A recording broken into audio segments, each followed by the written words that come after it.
Hello everyone, my name is Kaiju Cooper, and I have a bit of an odd video today. I went to my first Godzilla convention not too long ago. It was a lot of fun. I got to meet some cool artists. Matt Frank was there, which was really weird seeing him in person. He illustrated a lot of Godzilla comics, but that's besides the point. Basically, while I was at his booth, I saw this thing, and I had no idea what it was. I could not tell if this was some weird custom figure or just a run-of-the-mill bootleg, but this just fascinated me because I have never once in my entire life seen anything that looked like a mass-produced Godzilla Transformer figure. And it was about 50 bucks. I sprung for it, and goddamn, is this figure valuable. I looked it up. There's a version of this guy on eBay missing his entire tail, and it's like $128 or something. It's insane. Anyway, I did a little bit of research and figured out this guy is actually called Dalung Master and was made by some Chinese company in the mid-90s, if I'm not mistaken, using the original G1 Grimlock mold. They made some weird modifications to it and turned it into this weird cyborg-looking thing. Probably the most interesting part about this figure is that it was actually somewhat canonized when the Dreamwave publication that was doing Transformers comics in like the mid-2000s put this guy in the background of a comic. So I don't know if he's canon now or what. Really weird situation. Now there is one thing I want to clear up before we continue with this video. I am missing the only accessory the figure came with. It was this weird chrome golden gun that plugged into the end of the tail back here. Sadly, I haven't found any listings on eBay for it. If I do, I will not hesitate to snatch that up because this guy is very rare from what I've seen. Like $120 or something like that. It's crazy. Usually this is a segment of the video where I show off the packaging, but because I got this figure secondhand, there's no box to show. Also, it's a really rare figure. It's from China. There's just a ton of factors here that prevented me from procuring the box. But our editor, if you could put a image of the box up on the screen here, please, I'd appreciate that. Really nice art on the packaging as well, which would be kind of cool to own. It looks awesome. I don't know what sweatshop worker they paid to draw that, but they went pretty hard on that. Honestly, the part that pisses me off about this figure the most is that it is a more faithful crossover of a Grimlock Godzilla than the actual Grimlock Godzilla is. How do you fumble like the easiest thing ever by just not even attempting to make it a crossover? Please, just, I can't even comprehend it. I don't know what ancient Chinese healing medicine these guys were on when they made this, but this is just a really weird mishmash of aesthetics and looks for a figure. The green scales here are just reminding me of the early 90s Trendmasters Godzilla figures, which are also really rare now as well. I like those figures a lot. I wish I could have some of them, some more of them at least. It's so weird. I don't know what's happening here because it's not just a Mecha Godzilla, it's a cyborg. There's really nice golden chrome here as well. And from what I can tell, there is actually a variant of this figure that has a lot more green on it and less chrome, if I'm not to be mistaken. I don't know if there's a ton of images out there, but I have seen a green variant of this figure, which is pretty cool looking. But yeah, some differences from the original Grimlock, G1 Grimlock figure is the toes. They're backwards, I think. He's got 2 toes in the back and 1 toe in the front, instead of the 2 toes in the front, 1 in the back, which is just weird. Obviously, the head is a completely different sculpt. These green scaly parts are new. And this, the dorsal plates are new as well, which, like I said earlier, I don't know why these aren't on the official Transformers Godzilla crossover. A pretty essential part of Godzilla there that they just forgot to add. There are brand new arms as well, which is nice, I guess. Nice golden paint right there. I mean, golden chrome. Very nice how much chrome they put on this figure, to be honest. It shines really brightly. It stands out.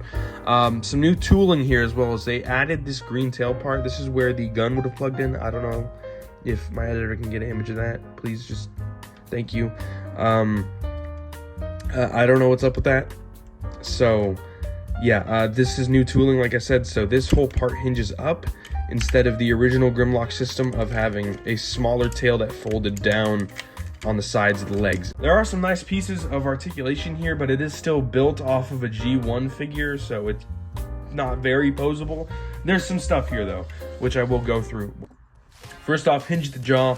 No other head articulation besides that. He can't open his jaw very wide. He's got some tiny little pincers in there. Big red eye. It's not painted very well though. Would have been nice if there was some red chrome right there.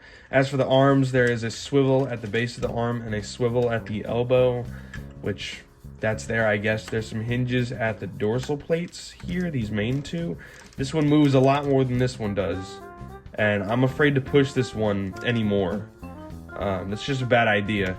As for the legs, those are just on swivels as well. So in terms of posing, it's pretty much just a movie monster series figures. This is pretty run-of-the-mill for Godzilla figures, but for a Transformer figure, this is pathetic.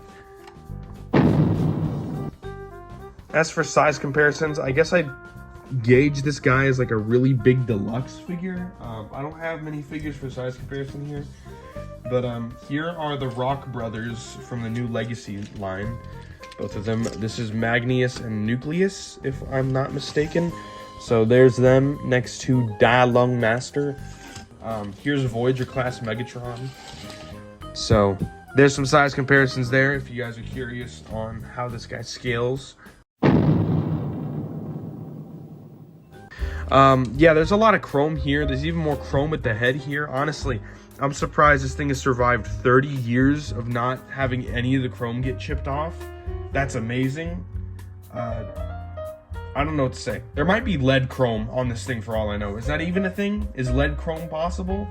It was China in the 1990s. They probably sacrificed a baby to make this thing. That sounds really racist. Nice golden head, nice golden mug. They went for more of a Power Rangers thing here than a Transformers thing. Now the Godzilla changes do pose a couple problems to the Grimlock mold, which I guess is why they didn't add them on the stupid new crossover figure, even though I would have taken that sacrifice if it meant we got an actual good Godzilla Transformer figure. But there will be some stupid overpriced upgrade kit to fix that anyway.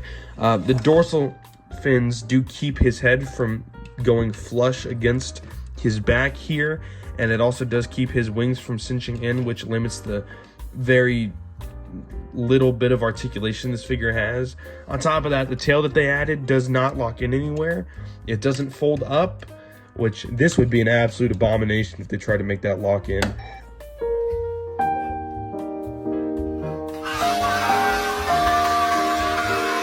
It's needed for balance because of how much crap they added to his back that makes him fall over. And it just looks so bad. In terms of posability, like most G1 figures, you get like absolutely nothing. You can move the arms. Actually, you can't because the wings are inhibited by the stupid spine head assembly. So his arms are kind of static. You can swivel the arms. This may break. That little tab right there might break. So be careful. I'm not a cop. Your hands on this figure. There's a bend at the knee. This is the most this guy can do. Look, I know I've been talking much this entire video, but the raw uniqueness of this figure saves every failing aspect of it, because where else are you going to find something like this? You quite literally cannot even find a reproduction of this figure. This is unique to the core. Its identity is illegal, and it's really cool. And yeah, that's about it. I really have just run out of things to say. There's nothing else I can say about this figure.